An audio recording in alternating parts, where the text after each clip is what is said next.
Good afternoon, Namaste.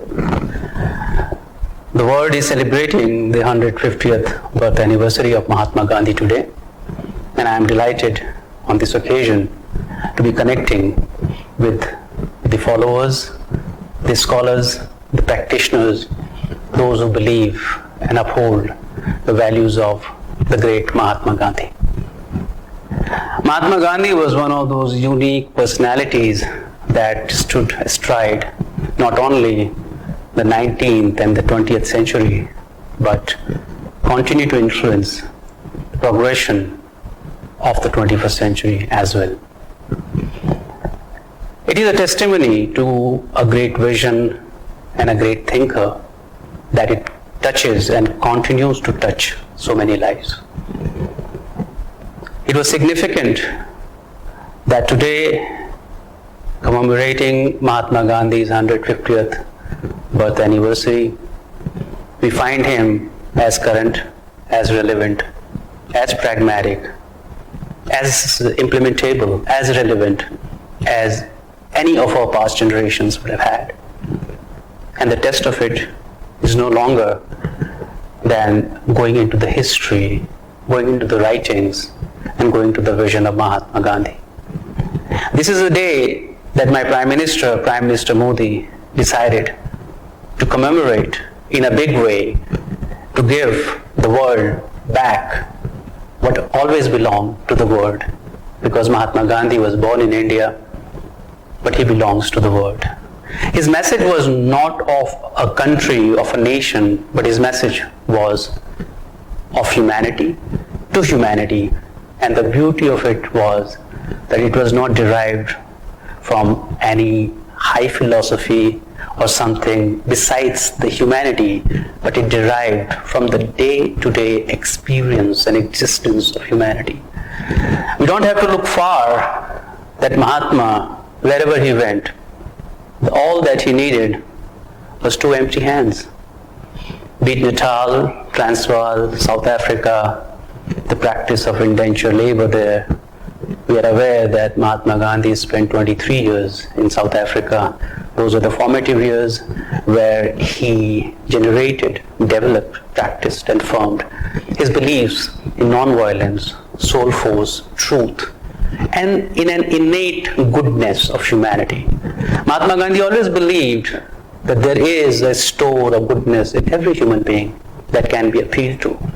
And this reflects amply in India's freedom struggle, that in the decade of the 20th century, 2010, 2020s, 2030s, be it non-cooperative movement, be it Quit India movement, be it non-violence movement, be it siding with the practice of growing indigo in Bihar, or the labor force movements in Gujarat, he could always do it, derive it from what belonged to people, see it in a different light, and with his two open hands, transform it.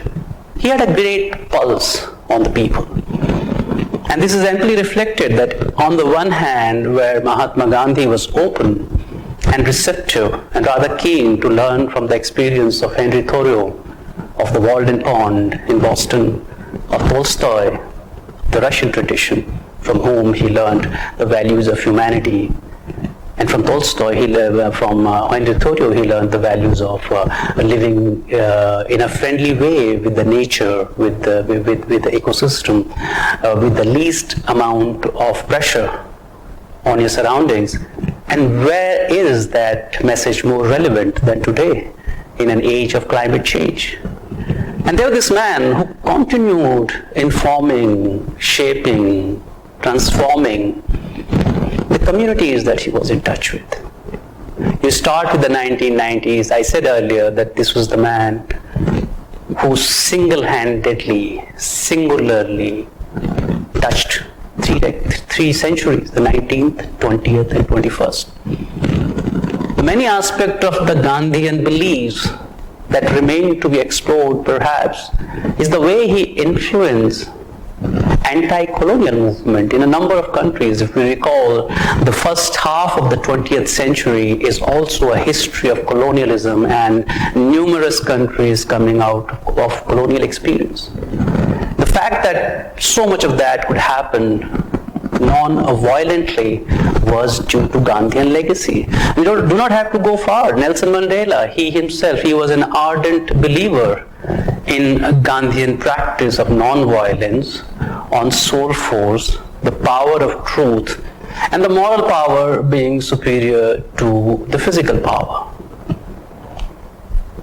Let's go a little bit before Nelson Mandela, when in the decade of the 60s and 70s, the American Civil Rights Movement, Martin Luther King, the whole American civil rights mobilization and movement had great influence.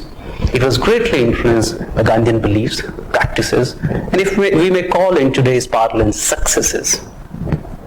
Much nearer our date, Aung San Suu Kyi in Myanmar, the head of the Gelugpa sect, the Gelugpa monastic order, His Holiness the Dalai Lama, and many more in the fields of philosophy, theory, and literature who took Gandhian values as a reference point. Let's go a little backwards to India's own history, that today we stand as a nation celebrating our 75th anniversary of independence.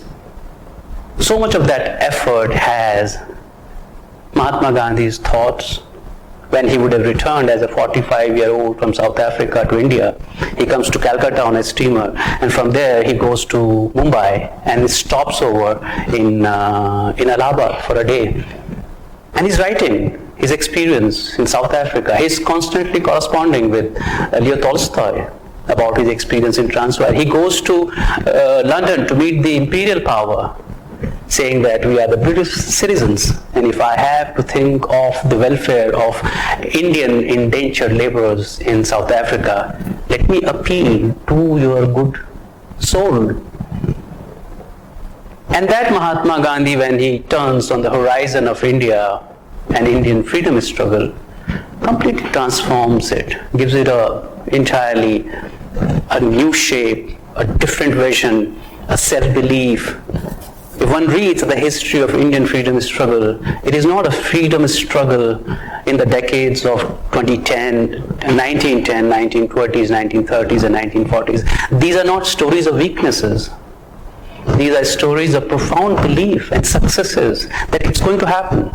And great mobilization across the board, north and south, east and west, all communities. And this is not what all Gandhi said. We mistake ourselves looking at Mahatma Gandhi's beliefs and thoughts purely from the political and freedom struggle angle. His philosophy was the philosophy of life. In fact, in his book, My Experiments with Truth, he simply says that I hesitate to write a book because what if I change my beliefs tomorrow? So he pleads his reader to read the book not as final truths, but simply as truth as evolving, and then beseeches the readers to take it as an experiment and, if possible, employ it in your life rather than taking it as truth. Now that degree of fidelity, I'll give you another instance when he writes to Tolstoy, and somewhere he says that, can I use excerpts of your writing? And then he brings out the question of royalty. Now these are the times he's writing to Tolstoy at the beginning of the 19th century, seeking his permission to produce excerpts from his work and saying that I would be remiss in my duties of royalties and copyrights if I use it without your permission. That is Gandhi's message to us, that we are empowered. We have to remain true. There's no force superior to your own moral force. And he knew that any thought, vision, that doesn't derive, that is not rooted in the common man's practice, will not be effective. So when he goes to Bihar for the Indigo movement, he borrows the idiom, the practices of the local farmers. The India's freedom struggle itself is replete with phrases and idioms, the symbols, which are wholly and entirely indigenous. And this was the same Mahatma Gandhi whose ecological thoughts, whose environmental thoughts gave rise to the movement of Small is Beautiful. Those of us who have interest in time should look at his small monologue. It's a book called Hind Swaraj, which preceded Small is Beautiful by some 2 decades, where his belief on self-rule evolves into a self-dependent societies. We all know that Gandhi not only minimizes needs, today what we call minimalism, Mahatma Gandhi was a practitioner of it. He minimized his needs. He used pencil stubs. He used the back of the envelopes for his correspondence. He used 2 wraparound clothes in hand-woven common cotton or a shawl in winters. And at the same time, he was not only practicing minimalism, in which he was way ahead of time. Mahatma Gandhi was also communicating and transforming day-to-day symbols, small symbols, into powerful signals that was already embedded in it. Be it khadi, be it charkha, the spinning wheel, be it salt, be it indigo, be it non-violence, be it soul force. You see that the Gandhian thought is replete with picking up these symbols from day-to-day Indian common practice that all Indians are aware of. And he transformed each of these thought and symbol into powerful magnets to convene people, to globalize people, to mobilize people, to race around his ideas. And in fact, the decade of 20s and 30s in Indian freedom struggle and 40s is actually a marvelous decade of mobilization, peaceful mobilization, and constituting a foundation for a nation and democracy in peace, representation, and shared and common prosperity. So on this occasion, today Gandhi is a global personality, world owns it.